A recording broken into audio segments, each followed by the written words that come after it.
it's 4:30 here. Today, we will be explaining the shutdown of Omegle. So, let's begin. But first of all, I think I gotta change like the setup. I don't really feel like this is a good spot, so hold on a second. Now, this is what I'm talking about.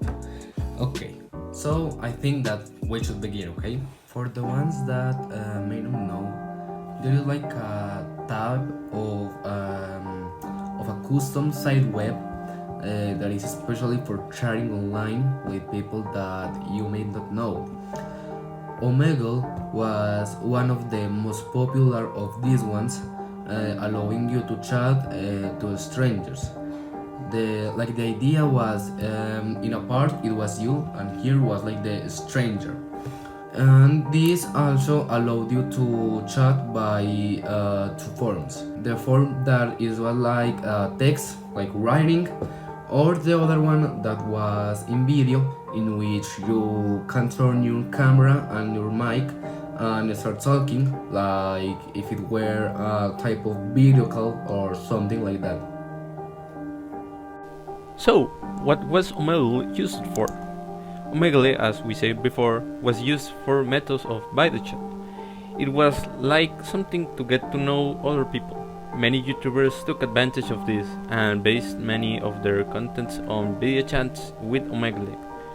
Many YouTubers like Onma or Nichols Cole used to record videos with strange encounters on the platform, including mostly predators and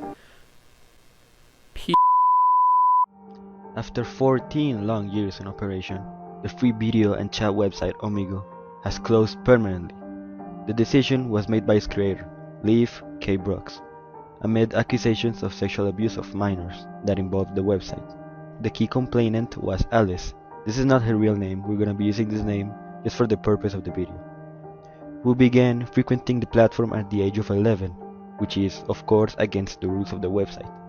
And she has been forced to do things that a child should not do.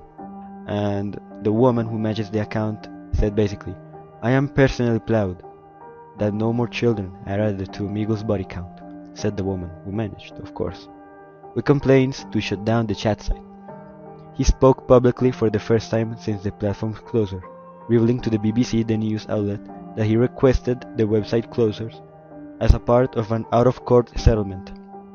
Alice, as we're calling her, said she felt validated by the outpouring of gratitude she was receiving, as people shared disturbing stories about their experience on the site Omegle, and after years of fighting for compensation, she reveals that she was randomly paired with a who subjected her to digital sexual abuse, and Alice filed her historic lawsuit in 2021, coinciding with the 8-year prison sentence of her attacker, Ryan Fordyce, in Canada.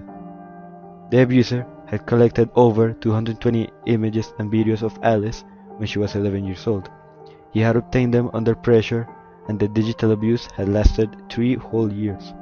It was found that the man had done the same thing to Alice with 5 other girls. He had met 3 of them on Omegle, and Alice said she wanted to take the lawsuit to a jury trial, where she hoped to obtain $22 million in compensation for the attack. But now, she says that settling out of court for an undisclosed sum earlier this month was better for her and others. And she says, "Shutting down the site was something I couldn't have achieved in court, so I had to adapt the outcome," he says.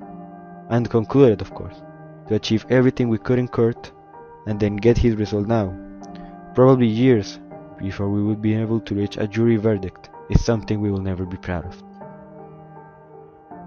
Another case that is related to all of this in the pedophile in Omegle is from a YouTuber named Nichols Cold. This YouTuber not only had casual encounters with a lot of predators in the app, he also discovered another one, a notorious one called Matthew Manoski, which of course had some suits against him.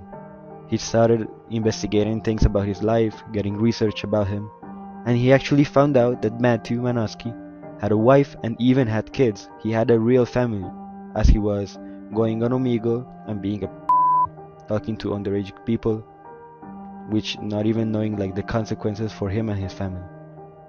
This only shows the danger, not of the only type of platform, but like overall the because as you can see from what I told you, he has a family, a wife and kids, and he's still done this. So that can make you think for a little and just make sure that you like actually reflect about this, because you know people are weird and you have to know that when talking to strangers. So with this platform, for example, there are a lot of times when we think that we're talking to like a nice old man.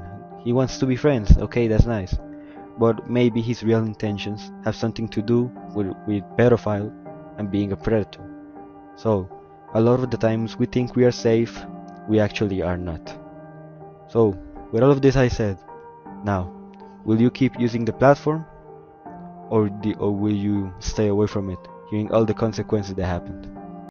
If you like this video, subscribe, give us a like, and comment what was your favorite part of the video, and make sure to share it with all of your friends. Goodbye.